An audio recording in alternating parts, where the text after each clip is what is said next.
Dans ce journal, les principales conclusions de la 10e journée du médecin. On retient la redéfinition du profil du médecin et l'instauration d'une formation continue pour améliorer la pratique médicale au Burkina Faso.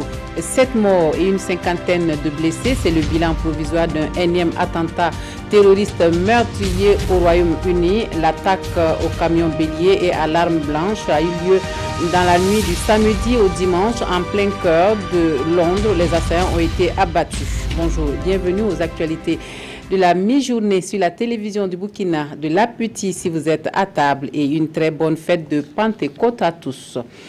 Mais avant de développer tous ces titres, on met le cap sur Monrovia où le président du Faso prend part au 51e sommet de la CEDEAO. Le chef d'État, en marge de la rencontre, a recueilli les doléances des Burkinabés vivant au Libéria. La principale préoccupation de la communauté burkinabé vivant dans ce pays est transmise à Rochma Christian Kaboré est l'accès à la terre. Nous écoutons le porte-parole de la diaspora burkinabé au Libéria. Ici, nous tenons aussi à venir lui dire bonjour, le saluer et puis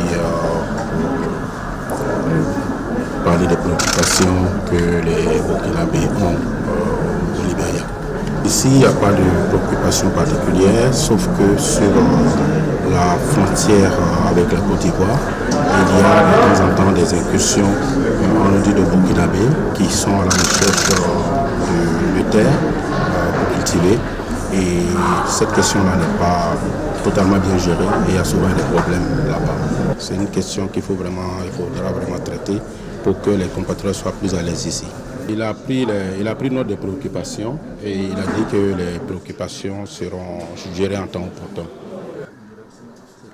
Voilà, propos recueillis par Ali Doubadini et Sanoua Christine Koulibaly. C'est donc une note de satisfaction qui sanctionne les travaux de la 10e journée du médecin à Ouagadougou. Les professionnels de la santé, au terme de leur réflexion sur la pratique médicale au Burkina Faso, recommandent la redéfinition du profil du médecin et l'instauration d'une formation continue, entre autres le point avec Issa Ouedraogo et Aimé Solange Digma. Pour une pratique médicale de qualité, performante et adaptée au Burkinabé, il y a lieu d'instaurer des mécanismes pour maintenir les compétences et les capacités du médecin tout au long de sa carrière et également redéfinir son profil. Ce sont là les perspectives qui découlent des réflexions des 10e journées du médecin. On a parlé par exemple du médecin 5 étoiles, c'est pour imager, mais il faudrait qu'il soit techniquement compétent, qu'il puisse communiquer, qu'il puisse gérer les ressources qu'on met à sa disposition. Donc ce n'est pas juste la médecine ausculter un malade et puis lui prescrire une ordonnance. À un certain moment, il faut que le médecin aussi prenne conscience qu'il doit pouvoir gérer les ressources mises à sa disposition. Et comme il est responsable du centre, il a des ressources humaines qui travaillent avec ce médecin-là, administratifs, les infirmières, les attachés de santé. Et le médecin doit pouvoir communiquer avec tout ceci de manière optimale et communiquer aussi avec le malade et les familles. Voilà tout un ensemble de profils qu'on voudrait que le médecin ait. Ça va éviter beaucoup d'incompréhension. Ces journées sont tenues concomitamment au 6e congrès ordinaire électif de l'Ordre national des médecins du Burkina. Un congrès électif qui n'a pas pu renouveler le bureau par défaut du nombre des électeurs. On dit qu'il faut un tiers des médecins inscrits, ce qui fait beaucoup. Donc tant que ce quorum n'est pas réuni, il faut reconvoquer une deuxième AG. Et là, quel que soit le nombre de médecins, même si on est 3, il faut tenir le congrès. Rendez-vous est donc pris pour d'ici à 3 mois pour élire le nouveau bureau de l'Ordre national des médecins. Et le syndicat des médecins du Burkina qui estime la mise en œuvre de la fonction publique hospitalière à la traîne hausse le ton. Une assemblée générale est convoquée ce samedi pour faire le point des négociations avec le gouvernement et déterminer la conduite à tenir. Adama Guiti, Vincent Kendrebego, précision. Réunis en assemblée générale, les membres du CIMEB, le syndicat des médecins du Burkina, font le point des négociations avec le gouvernement sur leur plateforme revendicative.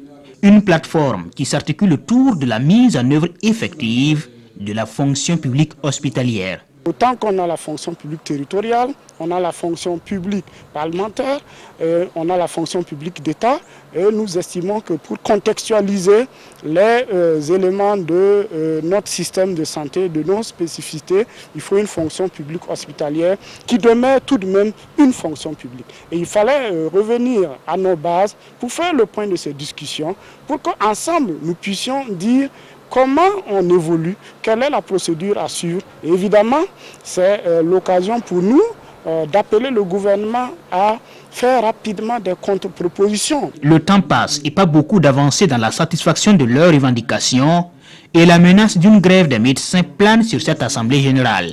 L'ensemble des formes de lutte ne sont pas exclues. Donc évidemment, la grève étant une forme de lutte, cette grève n'est pas exclue. Il appartiendra à l'Assemblée d'entériner et nous aviserons en fonction de l'orientation que l'Assemblée générale va nous donner. Tout en appelant à l'effectivité de la fonction publique hospitalière, le CIMEB veut que tous les médecins soient classés au même niveau indiciaire et qu'une indemnité de spécialité soit créée pour corriger ce qu'ils appellent des inéquités. Et pour ouvrir la page agriculture de ce journal, on apprécie ici une étude réalisée sur les effets directs clés de la sous-composante A1 du programme de croissance économique dans le secteur agricole. 5 régions sont concernées par cette sous-composante dont la finalité est d'appuyer l'entrepreneuriat et le secteur privé agricole. C'est un moment bilan donc suivi pour nous par Alidou Badini et Yolande Lompo. L'exercice auquel ils ont été conviés vise à présenter les réalisations et les résultats obtenus 3 années après la mise en œuvre de la composante A1 du programme de croissance économique dans le secteur agricole PCESA. Ce programme qui s'étend de 2013 à 2018 devrait contribuer à soutenir l'entrepreneuriat agricole. La mise en œuvre de la composante A1 du PCESA a permis à la maison de l'entreprise d'organiser les entreprises, les structures dans les régions et les filières concernées. À titre d'acquis, nous avons mis en place une stratégie.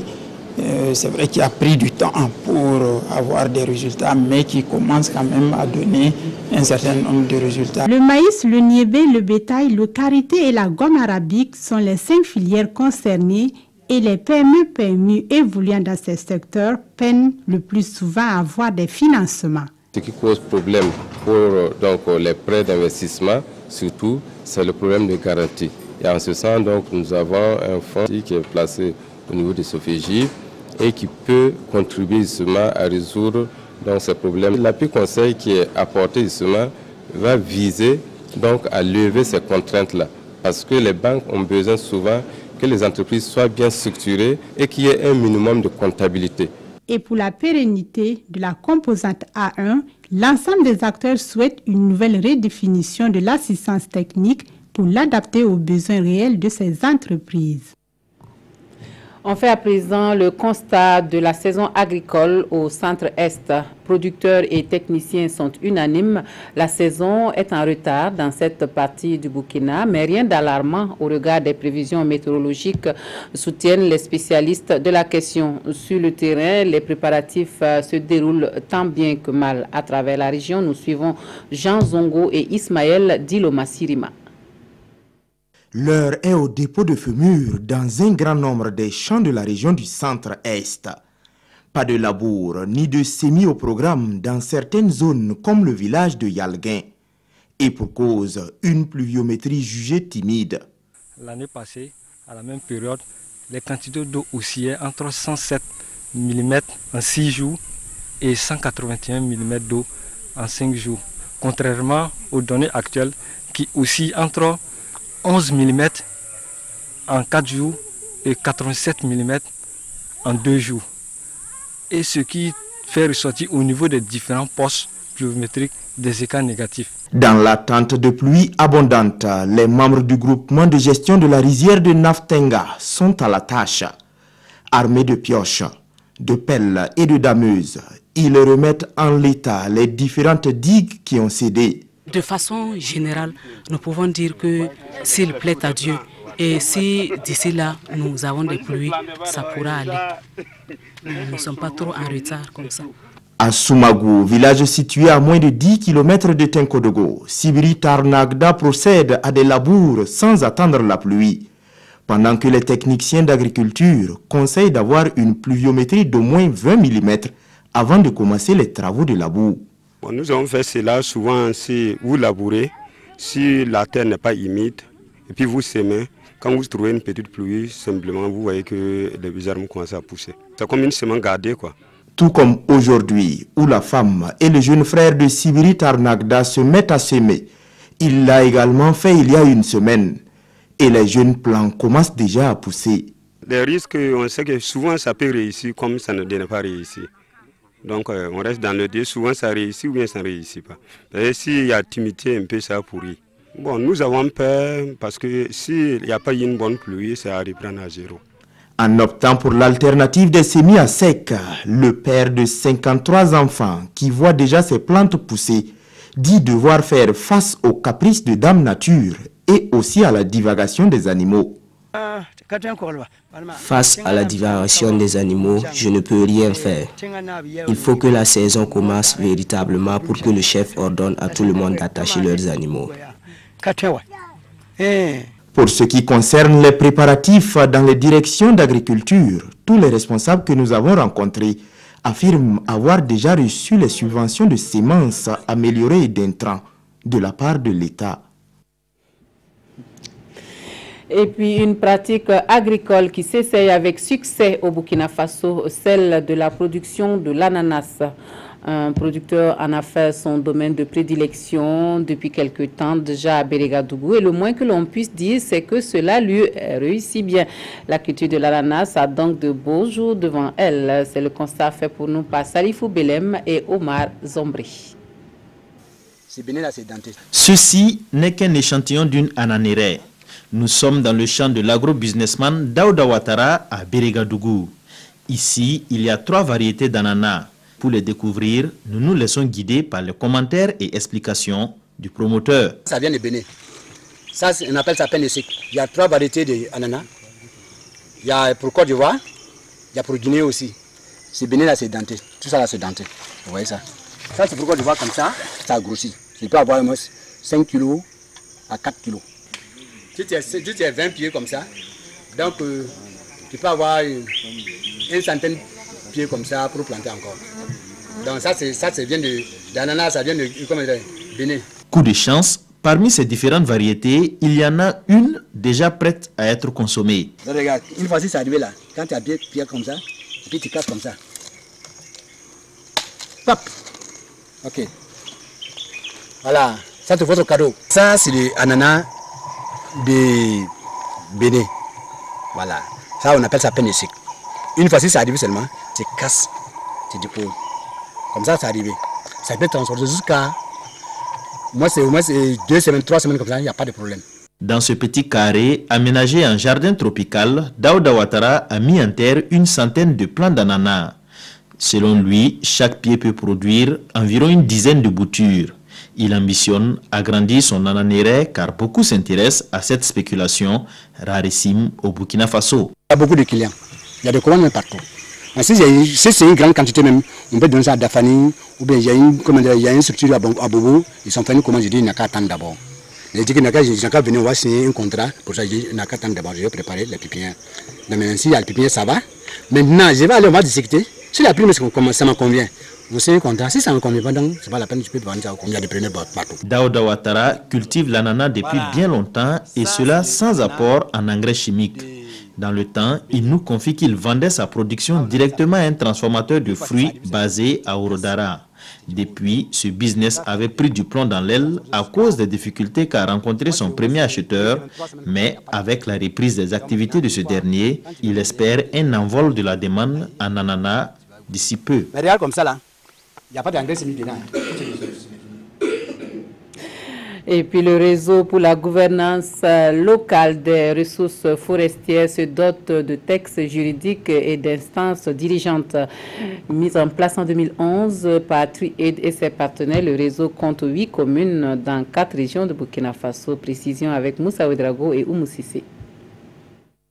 Les maires du réseau des communes pour la gouvernance forestière veulent travailler désormais de manière légale. Réunis ici, ils vont adopter les statuts portant création de ce cadre de concertation mis en place depuis 2011 par l'ONG TruAid et ses partenaires. Nous avons mis en œuvre cette initiative qui, au jour d'aujourd'hui, a permis de créer ou disons de mettre sous gestion 15 forêts au niveau de ces 8 communes avec des outils vraiment bien développés et un modèle ou une approche disons, participative.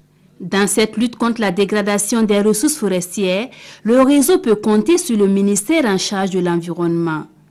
Et si nous avons des initiatives pareilles qui tendent vraiment à redonner vie à nos forêts, à protéger l'existant, parce que quoi qu'on dise, nous l'avons si bien dit, le Burkina Faso doit toujours tirer sa substance de nos espèces forestières et fauniques.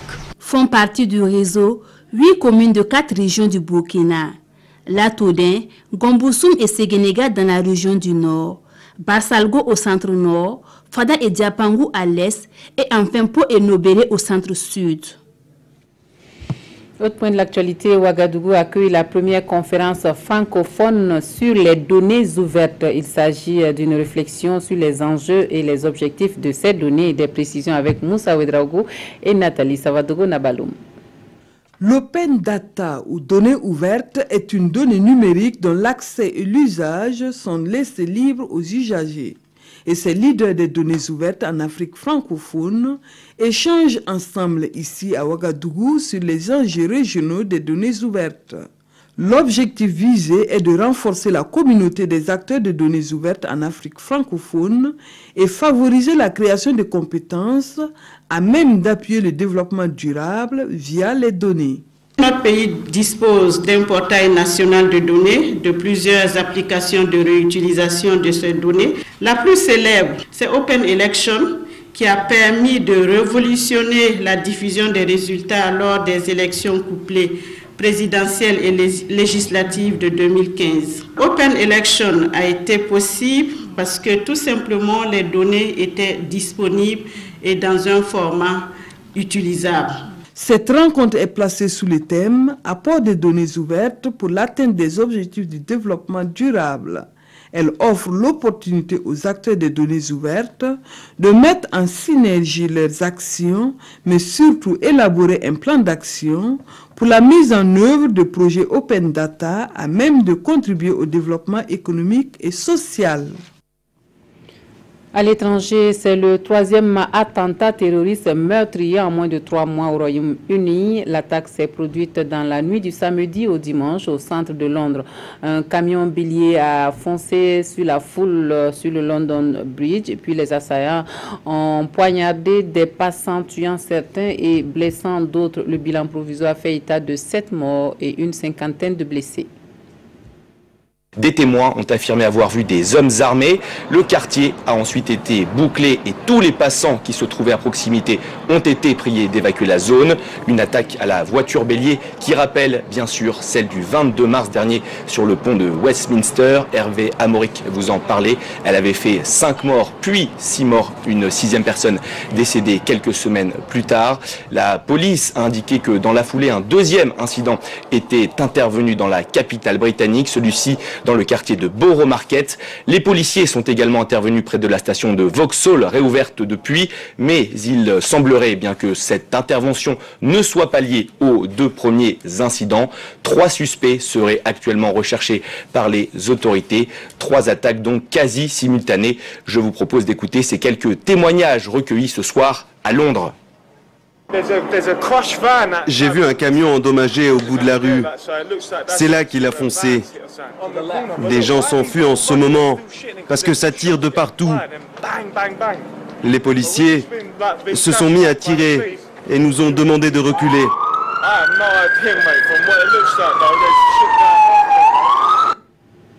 Voilà, on s'arrête ici pour les informations de la mi-journée. Toute l'équipe du 13h se joint à moi pour vous souhaiter une fois de plus une bonne fête de Pentecôte à tous et à toutes.